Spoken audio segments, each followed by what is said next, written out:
Like, hats off to you for reaching out, mate, and just constantly putting good stuff out there. It should be a much more revered profession. It really should. Yeah. I feel for builders these days. I'm going down that path because I sort of like stuff it. Like, if all these associations, industry bodies, government aren't going to listen, like, let's just do it. There's a lot of experienced builders out there, like, let's get them in front of cameras, let's get them talking, let's share their knowledge with the industry.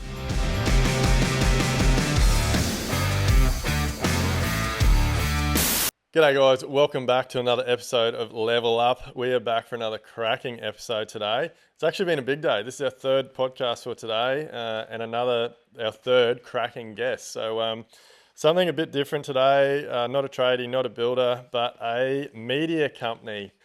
How are you, mate? Yeah, good, Duayne, mate. Very, very thankful to be here in the shed. Yeah, no, I love it. So for those of you that, well, I should have introduced you first, but today we've got Pete from The Good Builder. That's it, mate. And I think this, like, it's awesome. We hardly know each other, but we are getting on quite well. Pete reached out to me, was it before Christmas, after Christmas, a few months ago? Yeah, a few months ago. And told me what he was doing, and yeah, we had a chat, and since then we've caught up a few times. We've had multiple conversations on the phone. You've published a few articles with my opinions in them, but I wanted to get Pete on today because the guys are going to be at my Level Up Experience event, and they're going to have a little, I guess, what do you call it, studio set up and be going for it. So we'll get into more about what they're about. But before we do that, if you haven't seen yet, you must be hiding under a rock, because we have the greatest event coming up in the building industry, the Level Up Experience. It's on the 30th of May, Friday the 30th of May. It's here in Brisbane. Doesn't matter where you are, across Australia, New Zealand, anywhere, you must get to this event if you're in the construction industry.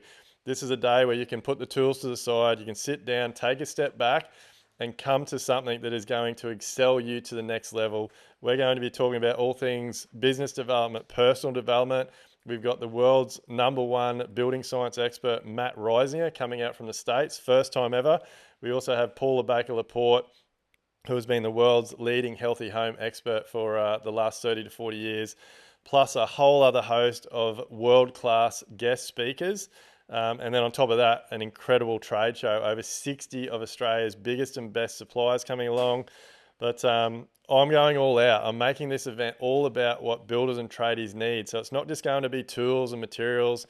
We've got full drive equipment companies coming along. We've got full drive canopy companies coming along, full drive accessory companies coming. We've got machinery, excavators, anything that you can think of that you possibly need, not only in your business, but to go fishing on the weekends, to enjoy your life once you start running a great business.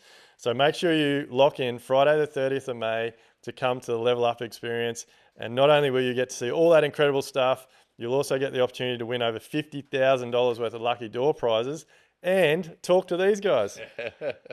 I can't wait, mate. What an event. Good on you for going this big for your first event. It's huge. Well, mate, it's make or break. I've put it all on the line. It's costing us a bucket load of money to do this. But and look, a massive shout out to Brett's Hardware, Brett's Trade, for getting behind me as well. Like, if it wasn't for them, this event wouldn't be possible. Like, they're supplying the venue, and they've got a lot of contacts with the trades and things. But this industry has to change, and it's why I really love what you guys are doing. So, Pete, like, The Good Builder, it's if you haven't heard of it, it's everywhere. It's on LinkedIn, it's on Instagram. You have a website, and you're actually spreading good media, good publicity, like the good stories. None of this shit about insolvencies and all the rubbish that you hear about constantly. So it's a big move, mate, to do that. It is. It has been, and it came out of I think the last few years. The industry has just been battling with its reputation, particularly in the public eye. People just stopped wanting to build because they were too afraid of the process. And I had a business which was helping people build homes, and people were just saying, "Look, we're too scared to do this." And builders are going bankrupt left, right, and centre. But then you come to 2024, conditions have stabilised. People are, we can build good homes in good time frames, and builders who are managing their business right. They're not going, they're not going to go broke. So we said there's a lot of good builders out there, but no one's focusing on them. No one's talking about the good builders. So let's start a business that does that. Yeah. And we saw a bit of a gap in the industry, and in that there's not a media platform that focuses on the home building industry. There's some for development, there's some for real estate, but nothing for home builders. Yeah. And so we thought, hey, let's give this a go. And yeah, So, like, to give everybody a bit of background, you've got a business partner. yes, yep. Um, So Aaron and myself kicked it off. Yeah, So these guys have basically put everything on the line to get out of the, like, you sold your old businesses yes, yeah, and basically jumped in the deep end. Like, there's a lot of passion there. There's a lot of risk. yeah. But man, you're going hard. And so far from what I've seen, like, what you're putting out there is quality. Oh, thanks, mate. Yeah, And yeah. it's all stuff that needs to be talked about. Yeah. Oh, it's like the whole point of it is to interview. We're not good builders. I'm not a builder. You know, you don't want the home that I would build, but it's bringing together. And they're honest. Yeah, and that's the last thing we want to be. But there's a lot of good builders out there, and that's why I've loved your content, Duayne. I followed you for quite a long time, and there's a lot of experienced builders out there. Like, let's get them in front of cameras. Let's get them talking. Let's share their knowledge with the industry, and hopefully by focusing on those kind of guys and raising the bar, you know, across the board, and women. And there's a lot of great women out there too that we've been profiling, and yeah, mate. So it's pretty exciting. We're really enjoying it. It's a fun business. It's like we've got a good purpose behind it. Financially, it's going to take some time, I think, to make good money, but that's another thing. But that's all right. I want to go back a bit before we go further. Yeah. Like, what's your background? Like, Yep. because I know one of them, which you'll get to, and I Yeah. find it hard to go from that one to where you are now. Yeah, sure, mate. So I'm a lawyer by trade, Duayne, mate. And very briefly, I finished my qualifications. Then I looked at the career ahead of me and just thought, I don't think this is for me. I didn't love the work, and to be honest, lawyers have to be very organised, and I'm not that organised. And but mate, so I quit. So why did you go into that to start with? Like, I loved the intellectual side of law, but you go into law thinking you're going to save the world and it's justice and it's rights, and you realise that it's, and I've seen it more and more in business.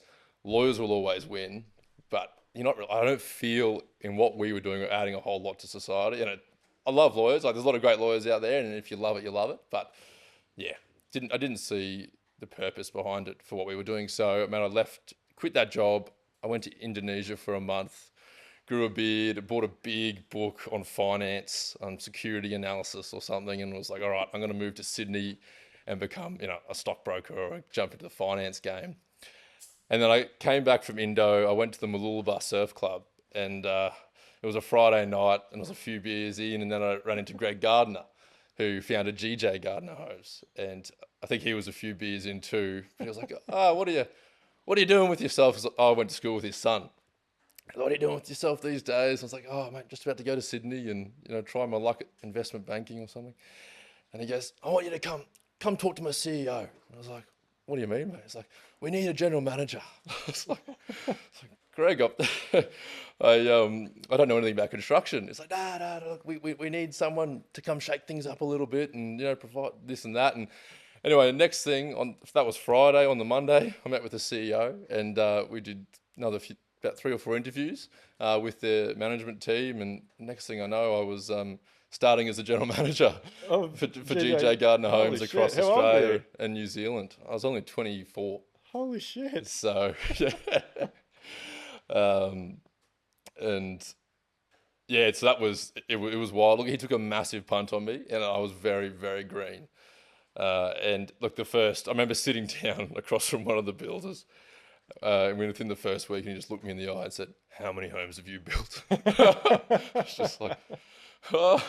And my old man had an electrical contracting business, and I'd lean on that a bit because I did do a quick, month or two of an apprenticeship with him, which was, scraping concrete off wheelbarrows.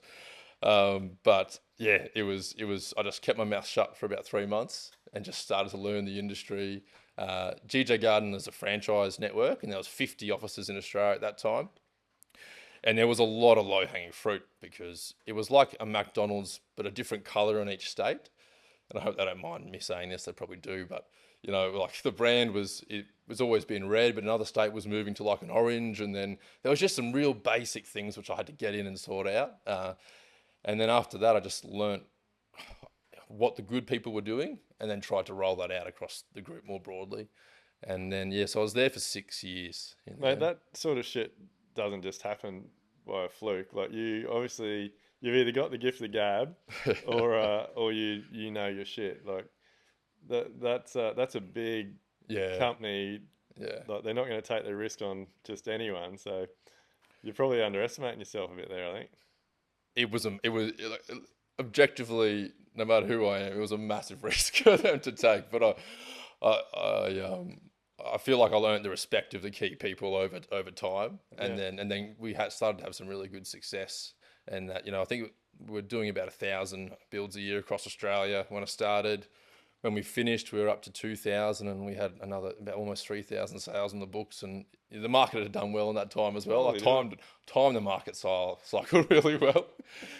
But there was a lot that I learned then about what makes a good builder, how to do it right, and that in that sort of volume building space. But Yeah, yeah, and also a few things about the industry, which was kind of a bit of a shock as well, and that a lot of it is at that level a sales and marketing game, yeah, and it's a numbers game, you know. yeah. Um, but yeah, so yeah, it's good, mate. Mate, that's a wild start. Yeah, Like yeah. a uni lawyer, Indo, running a 1,000 house business. It was, and we had our first kid a few years into that, and then it got tricky because I was traveling almost every week, every second week, around the country to the different franchises, and then we had a second kid after I think I had my 6th year, and my wife just said to me, "Look, I love you, but I don't think we're going to last if you keep this up."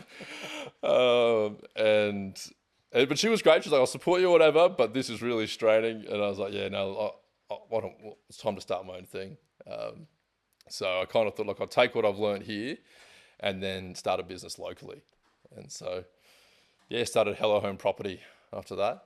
That was like a builder's advocacy for first home buyers, because there was a lot of support for investment, people building investment properties out there. Yeah, But I was like, the first home buyers are the ones that need it. They come in so green, so clueless as to even what sort of block of land they should be looking for, because there's so many grants. It's like if you're a first home buyer, you get your first home owner $15,000, you get all this money thrown at you from the government. So they think, all right, we'll go and build new, but they don't have the first clue how to do it right, and they quite often get taken advantage of. And so we came in and we'd help them understand their finance, and then say, all right, you've got a $700,000 budget. Let's have a look at what you can buy. So you can buy land here, here, and here. And then we'd go and help them find the block, and be like, they'd find something in a great area, but it's just, down the side of a cliff. yeah, Think, oh, look, this is cheap, we'll just grab this one. Like, yep, it'll cost you $1 million plus to build on it. But, yeah, and so we'd advise them around that, and then we'd sit with them and try and cite up a house plan. And then we were working with a custom home builder, and we learnt to use their architectural AutoCAD software.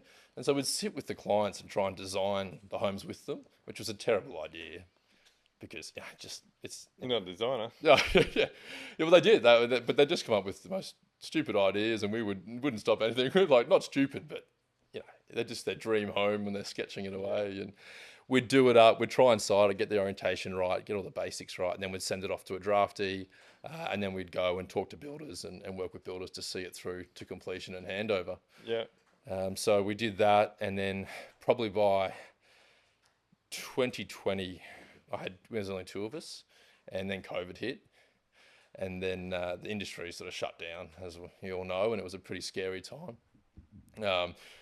Phone stopped ringing. I think I had about 10 people call up, cancel contracts, and I said to Tim, who was my first hire, I said, mate, this might be us, we might be out. And then we heard from the government that they were going to do a big stimulus package, and then a few weeks later they announced they were going to do the home builder grant, which was $25,000 for anyone to build a new home. And we got 50 leads overnight. yeah. That was just the two of us. And then within a year, we had signed up. We had about 80 contracts. We had a team of 8. And then, 2021, we signed 120 contracts. And it was just madness. So you were basically just a you just guided them through the process. Guide them through the process, and you could very quickly see we started looking at a lot of the bigger builders to partner with, and it just the process wasn't there. So we'd find good local builders. I mean, half the challenge, I think, if you're building a home, is just finding a builder you can trust. And then once Yeah, you find them, they'll take you through the process, yeah, and they should have all their process, and then it's fine. But so a lot of our thing was done due diligence with builders. We met with dozens and dozens of builders and said, all right, well, how do you deal with this, and I was learning a lot as well because I'd come from the general manager at a very high level, sitting in the Pearly Tower or whatever it is, like, but I wasn't on the ground doing it. yeah, And so I was learning a lot as well. But we eventually partnered with some great builders, and we'd just say, like, here's the plans, and then you get an idea of what they can build it for, take them through the contracting process, and just if things weren't right, we'd negotiate, and then just hold the hand. Our biggest thing was communication. So every single week, I said, without fail, doesn't matter what happens, you call the client every week. And in the volume building space, it wasn't super common. The supervisors just get in, smash them out, and they're just, we'll update them when we've got up to a new stage. yeah, And we're like, no. So we would do all the communication with the client. They wouldn't even really talk to the builder. So we'd try and take the stress away from them. If something popped up on site, we'd try and deal with it separately. And then, just take them all the way through until handover, and then... So you're like an agent. So on the building contract, you were the agent that the builder liaised with, were you? Well, effectively, yeah. Yeah.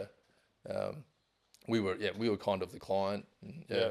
did it that way. And so I think probably like many, we just took on more than we could chew in 2021. I mean, and the builder that we had 80 contracts with one builder, and a really good builder, but he went from 150 homes the year before to 450 homes. Shit.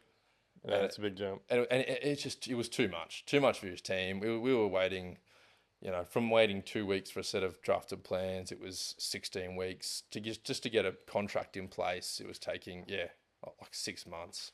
And then we'd get to site, and slabs, it'd be a 12-week wait. Everything was just blowing out in that time. Yeah. And we were on the phones just keeping the clients every week updated. Yeah. So mate, it was pretty crazy. So I'm talking a lot. No, mate, it's good. Like we're telling your story because people need to get to know you a bit, so they get the backstory. But so how'd you go from there to where you are now? Like, yeah, so we saw that. We saw everyone in. We got everyone in through that time. The biggest challenge was, land would take a long time to get to site, and then once it got there, the builder couldn't build for that price because they'd signed a fixed price contract.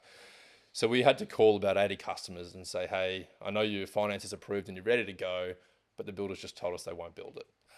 They want another 50 grand to make it sustainable.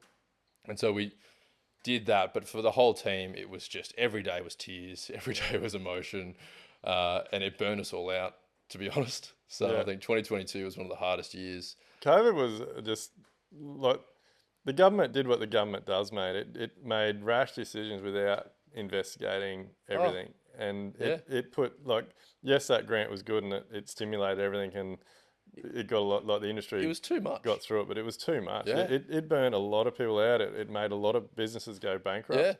Yeah. It completely overstimulated because interest rates are already very low, and land was really cheap. It didn't need much of a push, Yeah. And to give people 25 grand plus the first home buyers were getting another 15, so they were getting $40,000, and for a lot of them, they'd come in with 5 grand, and we could get them a home. Yeah. But anyway, so it just cooked the industry, and I felt for all the builders. We accepted all the price increases, didn't push back, because they had to survive. They all had to survive. Yeah. But thankfully, everyone was making enough money on their overall purchase that people could make it work, and got everyone in. The team was cooked. I was pretty cooked, and I just thought, look, this is a good business model. It was very rewarding once you hand over the homes, but I was like, I don't want to be doing this forever, Yeah. And so we scaled it down a little bit, and then I found someone to sell it to, which was last year. Yeah. So, yeah. And now you put it all on the line, mate, to start the Good Builder. That's right, mate. Yeah. So my business partner Aaron, he was when I was at GJ Gardner, he came on board as a national marketing manager. And so him and I ran some great campaigns together, and then he left to start his own marketing agency focused on the construction industry. And so I worked with a lot of builders around the place and a lot of suppliers, but he was a bit sick of agency life as well. And so he wrapped up his business, and this time, only literally 3.5, 4 months ago, we really launched into these to the good Yeah, builder. yeah. So, what is the goal of the good builder? Like besides just being able to promote, like from what I've seen so far, like you promote a lot of government incentives. You're definitely promoting good people in the industry. Like, Mm. I see you must be going through my podcast list because I see all these guests coming out that we've had on. So that's good. I look up to that. I take it as a compliment. But We've had a few, yeah. you've got some really good people coming on there, and I just think that the industry needs more of it. Like that's a Yeah, big yeah, reason why we do this podcast. Like we have to share stories of people that are doing the right thing in the industry. yeah, yeah, 100%. And so we've got a lot more to come out. We've probably got another 6 interviews with builders that we've done over the past few weeks to come out, which will be great. And just want to do more of that. There's 4 pieces to it. So we're going to have the site, and then we've got the podcast. So we've launched that, and that'll be the same thing, just interviewing builders, and then events. So with our events, Is it we just builders or tradies? Like, builders, suppliers, anyone who's doing a good job in the industry, and tradies. Yeah, it's absolutely so, but probably more focused towards builders. yeah, And then events. Yeah, so events are coming up, and for events, like there's a lot of events out there, and I love what you're doing, Duayne, with your upcoming one, mate. But events like that where it's builders talking to builders, and a lot of the events from the industry organisations and all that, which are great, and they definitely have their place. But it's people just talking down to builders, just telling them this is this is what's new, this is how you should run your business. But a lot of them aren't actually builders, and aren't in the trenches, and I don't see education in our industry. no. Like you go to industry events with associations and even industry bodies, Mm. and it's as you just sort of said, like it's not educational. It's them just telling you Yeah. like this is what we expect, this is what we're trying to do, Yeah. and I just think it's all broken and backwards, and it needs to be done differently. Like there's like you see like the associations bang on all the time how they're trying to help this and help that, and they're working with the government to stop this, but they don't like. There's not enough conversation with the people that are actually Yeah. in it. Oh, exactly. Like, Well, that's the thing. And I don't know if you've seen this. There's a National Construction Industry Forum which has just released a blueprint for the construction industry. And it's meant to solve all the issues, and it's a yeah. bloody 20-page document with what the future of the industry looks like. Not one person on that forum is a builder or owns a building company or runs a building company. So like that's just like how will that ever solve our problems? It's never going to solve the problems. It's so detached from reality. And that's where, that's where we're looking to. All right, let's try and get builders talking to builders, have forums where we can all talk about the issues, and then. So how do you, I haven't seen that. Like how do people in the industry actually get a hold of that document? If you search it, the National Construction Industry Forum Blueprint. You'll see it there. So And if then that's a blueprint for our industry, blue, why is not every builder and tradie and architect designer like made aware of it? oh mate, it's actually really interesting. I mean, the HIA and the MBA presidents are on it, but they're the only ones that are related to home building. But they're not even talking about it. So I don't think anyone, to be honest, is too proud about it. It's not, yeah. So. Someone's probably spent millions of dollars putting it. Oh, absolutely, yeah. Yeah. I mean, it's half of the forum union bosses. So a lot of it is more around like labour rights. It's all just about lining someone's pockets. Yeah, it's Yeah. It adds a lot more regulation and red tape. I've had a quick read through it, and I'm like, this is just going to make it more difficult. Yeah. And talking to builders now, and we're talking to builders every day, just like you, mate. But it's compliance is a major issue. Just keeping up with all the compliance, and I feel for builders these days. Like, Well, a builder. Look, we run a good business, but I'll put my hand up. We don't comply with everything. yeah, Like if we, like they whinge about the cost of housing, yeah, and reality was if we were to build a job start to finish and comply with every single requirement, like I don't know, without exaggerating, or it would add at least probably 20 to 40% to our jobs. really, yeah. Well, like you're not even supposed to have a concrete truck on site without traffic control. You're not supposed to have a concrete pump on site without traffic control. Like every day you get traffic control to a site, that's $1,800, $2,500. Yeah. Then it's not only that. Then if you have traffic control, you're supposed to have a traffic permit. Then you've got to apply to council. So then there's going to be all these times on jobs where there's nothing happening because you're waiting for permits. Yeah. Because like at the moment with this rain, like what would happen if I had three jobs with concrete pours and then they all got pushed with the rain? Then I've got to reapply for all those permits and I've got to rebook all my traffic control. Yeah. Yeah. Like then that's just one example. Like then you've got all the scaffolding requirements and the guardrails and like and then all the signing into sites, signing out of sites. Like if seriously, if a builder was to run a site to these Yeah. legislations, it would add tens of thousands of dollars, if not hundreds of thousands of dollars. It's ballistic. You know, I was thinking about it, coming from, say, a lawyer's perspective. A lawyer specializes in one area, and you've just got to know that area well. A builder has to be across so many different elements of building, every element of building a home, and how it is done well, and then the compliance with all the manufacturer warranties, and then you've got all the government regulation and compliance. It's outrageous. It's unbelievable, mate. And then yeah. people try and question what we make. Yeah, I know. Like, It should be a much more revered profession. It really should, and that's something we want to. Like, I'd love to run a campaign in schools and just really raise the reputation and status of what a trade career is and what being a builder is, and yeah, either or, And we tried that. Like we reached out. We've done like Shay and I have been and we've been to a couple of trade colleges. We went to a state school locally. Like if anyone's listening in Southeast Queensland, like that's something that I'm really passionate about. Yeah. Like I will give up my time and go and visit. I really want to get in front of year 10 students. Yeah. I think if we can get in front of even year 9 and 10 students, and we can, because I always talk about it all the time. Like I definitely believe, like so for me, I grew up around tradies and a lot in my family and friends and things, and I just thought a tradie was throwing a nail bag on and going to site. Like I didn't understand that to be a tradie you've got to run a business, and to run a business you need to have some sort of English skills, math skills, computer skills. Like man, like it takes me 4 hours to type an email. It takes my wife fucking 2 seconds.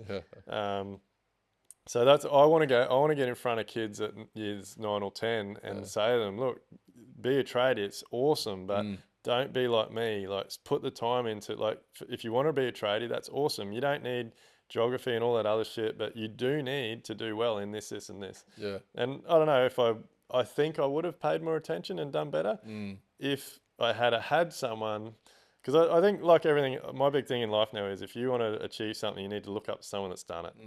And if I feel for me, if I had a successful builder in a room telling me, hey, if you want to be a builder, you need to do this, you need to do that, you need to do that. Yeah. I honestly believe I would have put more effort in. Yeah, sure. Yeah, you would be more motivated and seen a pathway, and because I just and look, the other thing is that I where I really think the world falls over is like schooling. I believe my personal opinion is it's got an agenda. Like we should be taught like business should be a subject that is compulsory. Like it shouldn't be something you have to select. Like it should be compulsory, and you should learn about taxes. You should learn about investing. You should learn about GST. Because as a business owner, this is all shit you deal with on a day-to-day basis. And at some point, most people have an ABN and do something. Like cash flow, bloody profit, margins, markup. Like there's just why we aren't taught about it blows my mind. And it's kind of sad that pretty much the best education and the only education in a lot of these topics for builders now is through people like yourself and all these organisations that are popping up trying to educate builders. Yeah. But because it's not there, in the system. Well, mate, to be honest, I'm not sure what exactly is the requirements now, but like for me, once I'd finished all my builder's licensing, passed everything, got all my certificates, proved all my experience, it was literally go and do a 3-day business course, which taught you jack shit, and I got my license. And then you can literally go out the next day, sign $1 million contract, and go broke. Like it's insane. But like hats off to you for reaching out, mate, and getting the just constantly putting good stuff out there. Yeah, that's the aim, and it's hard. I mean, there's also there are builders that aren't great out there, and the tempting thing is to, all right, should we say highlight some of the poor performers as what not to do, and but we've decided against it because and there is some frustrating things, Yeah. particularly around the sustainability side and builders, everyone claiming certain things which just are blatantly not true. And I saw a lot of it in my previous business. But no, we want to be positive. We want to, just let's focus on the good builders, show what they're doing, and hopefully the industry can raise the bar a little bit that way. And Yeah. yeah, and get messages like the ones that you're putting out and out there further. And yeah, So what do you need, mate, to make the good builder? Like I assume the good builder you want to spread Australia wide. yeah, It's not just for Queensland. yeah, that's right. Yeah, so we're heading down to Sydney next month and Melbourne to start building networks and trying to start pushing it out there. I don't know what I need to do, mate. It's we're just building a team. We need a good team, really. Yeah. So if there's anyone out there who wants to write about construction and talk about it, and can do that, reach Yeah. out. We'd love to. And like sponsorship. Yeah, sponsorship. So we're talking to suppliers, and suppliers have said, hey, if you can build this and get an audience, we'll get behind you. So we're still waiting for them, but they'll be coming, we're sure. um, yeah, mate. So Well, it's not like that's it. Oh, mate, I know where you're at because like, and I not too hard put a downer on it. Like we've been doing this podcast for 2.5 years, and it's only just starting to make money. But, it's a long road, and you got to put a lot on the line. But I don't know. I think when you believe in something and you push hard, it yeah, definitely pays off in the end. yeah.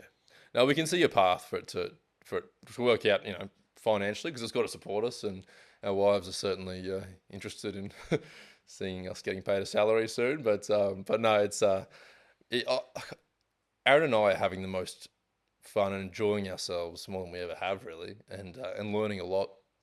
And there's just some great people in this industry. So it's been great just interviewing them and bringing their stories out. And yeah, I think it's just how can it's what issues do we latch onto and then make a part of trying to make a bit of change as well at the same time. Yeah. And also getting what I've seen, and as you talk about as well, is there's a big divide in the industry, and we've got the volume space, the project home builders, which is an area I know really well. But then we've got, I guess, builders who are smaller, custom, architectural homes, and Yeah. so and they're kind of looking for different things. It's got to be separated, mate. Yeah, Like, absolutely, 100%. It's got to be separated. And again, it ties back to all the legislation stuff we mentioned before. Like, you can't expect, like the government expects that small operators can run by the same legislation as what yeah, the big guys do, mm, and it well, it doesn't need to happen, and it can't happen. And like I touched on before, like if seriously, like if they think the cost of housing is expensive now, like man, if they really put their foot down and push things, like it will go through the roof. yeah, Because there's just so much. Like if we were to do every single thing we were supposed to, I can tell you right now, we would probably have to employ at least another, definitely a dedicated administration person to deal with it all, and possibly another construction manager or someone that actually understood it, so they could work with the admin person to make sure that everything on site was correct. yeah.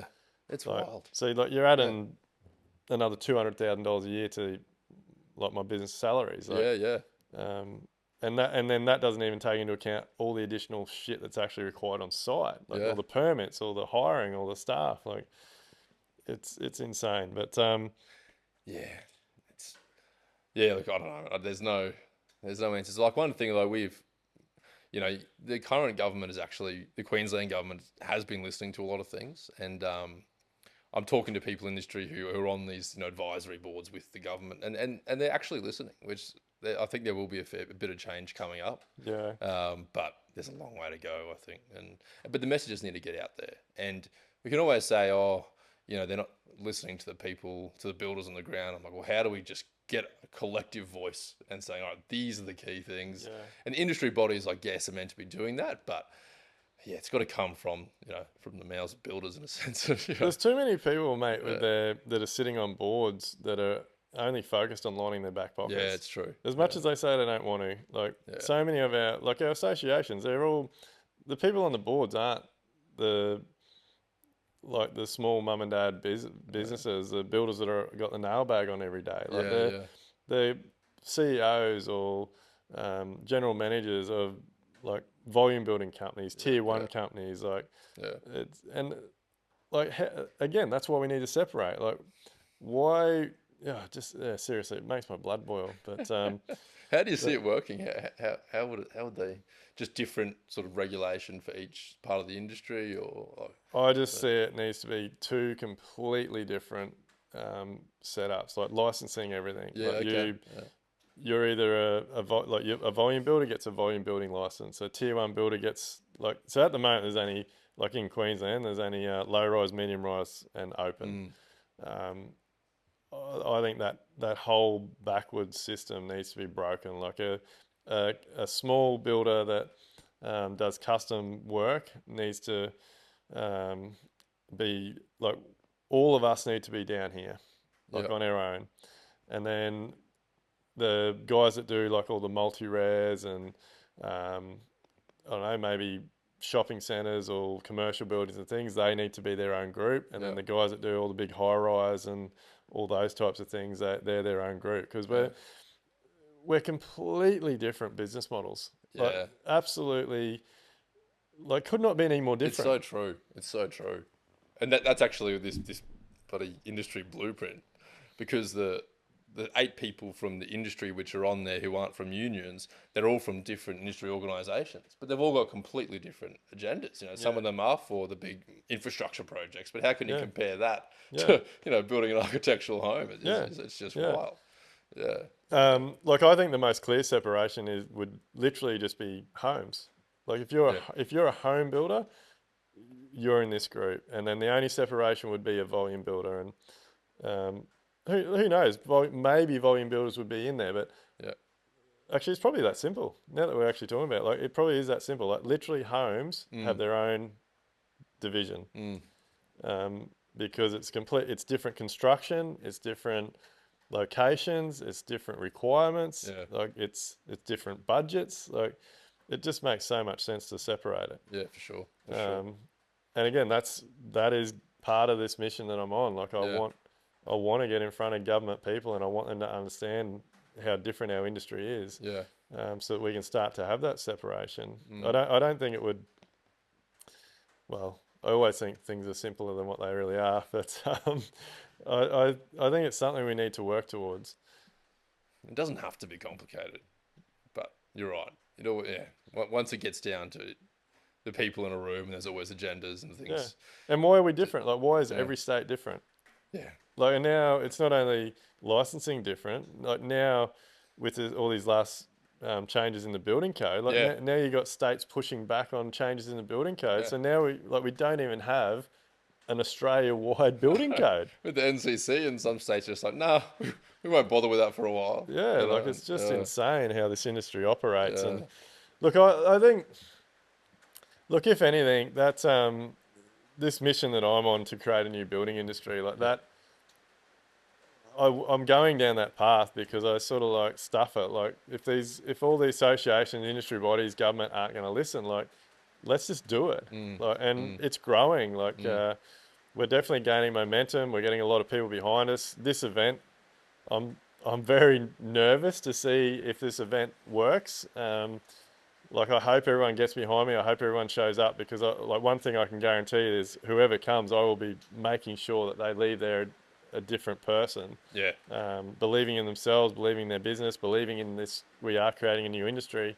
No, it's a yeah. Mate, just looking at the lineup and what you've got there, it's going to be a great event. I put together quite a few with GJs, and we'd have 500 or so people along to our international conferences.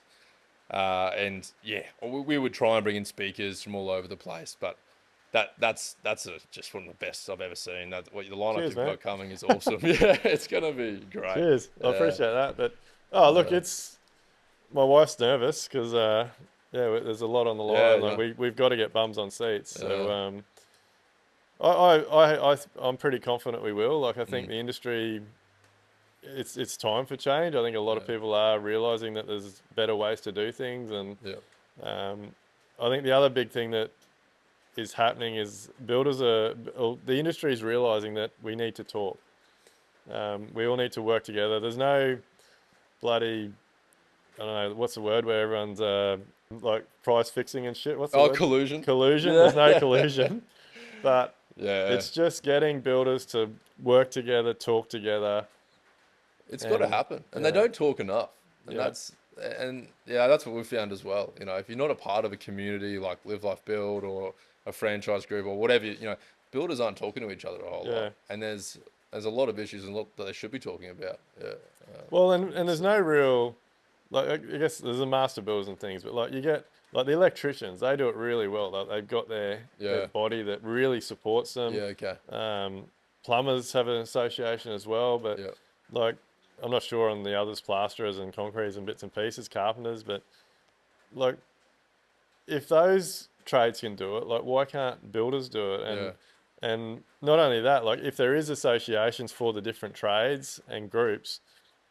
we all need to talk together, like because that's the only way this industry is going to change. yeah, If everyone's sort of collaborating and talking to each other, and actually at the end of the day, the number one thing should be that we're all on a mission to give the clients what they deserve. yeah, Like, yeah, because we none of us have jobs without clients, yeah. and let's face it, there's a shitload of houses that need to be built. Yeah, So 100%. No, it's interesting around that builder trade relationship because after talking to builders recently, they're saying that COVID era fractured a lot of those relationships. You know, trades they thought they had loyalty from all of a sudden just took up and left and took a higher dollar.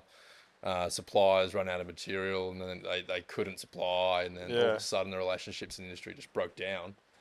And it's taking time to kind of rebuild. And yeah, yeah, so we're keen to run some events even with suppliers and builders on a panel and say, hey, what do you expect of me, what do you expect of me, and just get it out and have it out on stage, and yeah, try and raise those conversations, because it's critical, I think, just to just have the frank conversation. And yeah. but So, mate, what are you going to be doing at my event? What are you doing there?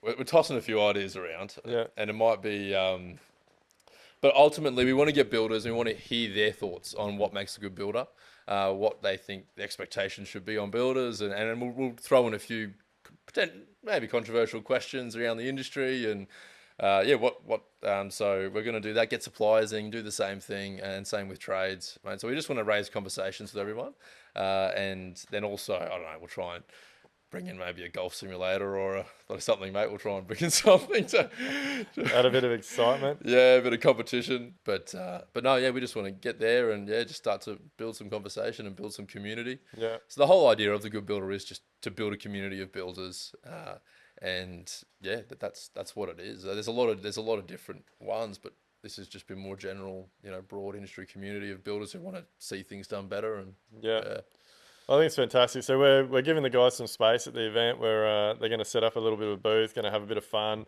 yeah, So if you come along to the event, make sure you go and find the guys. I'm assuming you're going to have a bit of a crew there doing some yeah, we filming and will. stuff. Yeah, yep. So Got the studio make sure you set go up. and find the guys and give them some feedback. Go and have a chat. Yeah, please do, please do. I'm pretty keen to see the stories that come out of it. Like we're gonna. There's actually I don't know if I should be allowing it or not because it's my event, but there is so many people that are bringing their own film crews. Really? So I'm like, this is now that it's like ended up so many. I'm like, well, maybe we shouldn't allow that. Like, it's all our content, It's gonna be huge. It's gonna be but everywhere. Right? yeah, but look, and that's the way I think of it. Like the Yeah, more people that come, the more people that film the day, the more yeah, people that yeah, put it out there. It's just adding to the yeah, creating the new industry. So yeah. Good on you. I'm really keen to see, and it's all different people. Like we've got some Yeah, suppliers that are that don't normally take their marketing team to an event. They're bringing their team. yep. We've got builders that do a lot of social media that would normally go to an event on their own, are bringing their team. So, um, yeah, look, hopefully that doesn't scare people off. It's not going to be a day where you're just going to have cameras in your face everywhere. But I guess for me, it's very exciting to know that people are that interested that they want to capture it. Yeah, Like, that's it. That's it.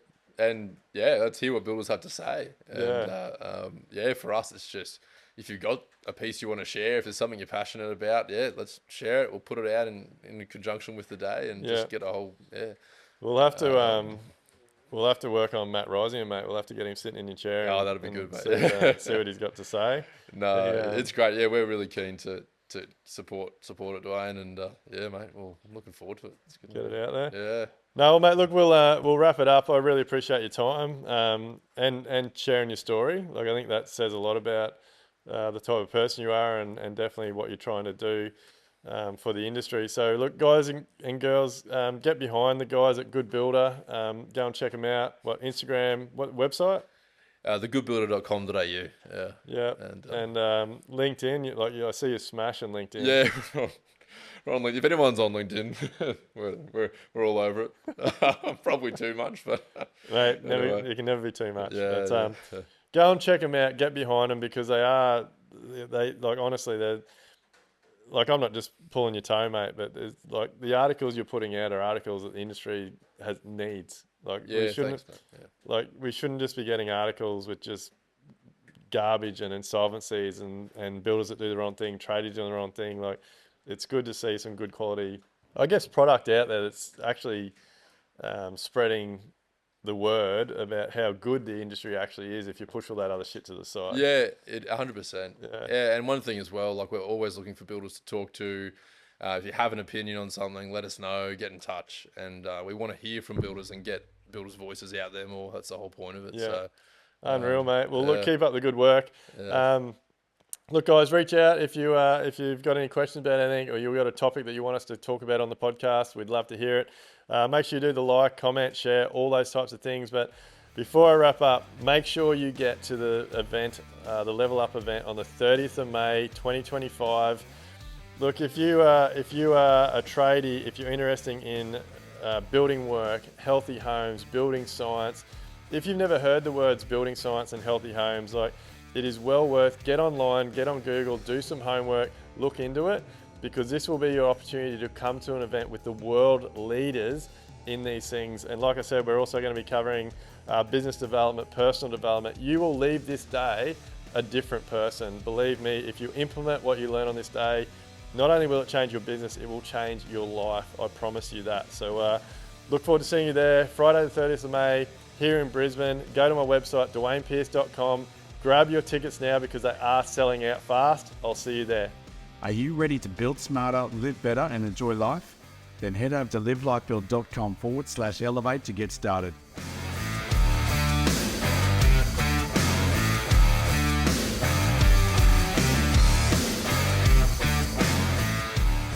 Everything discussed during the Level Up podcast with me, Duayne Pearce, is based solely on my own personal experiences and those experiences of my guests.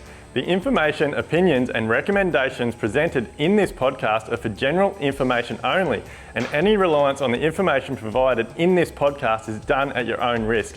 We recommend that you obtain your own professional advice in respect to the topics discussed during this podcast.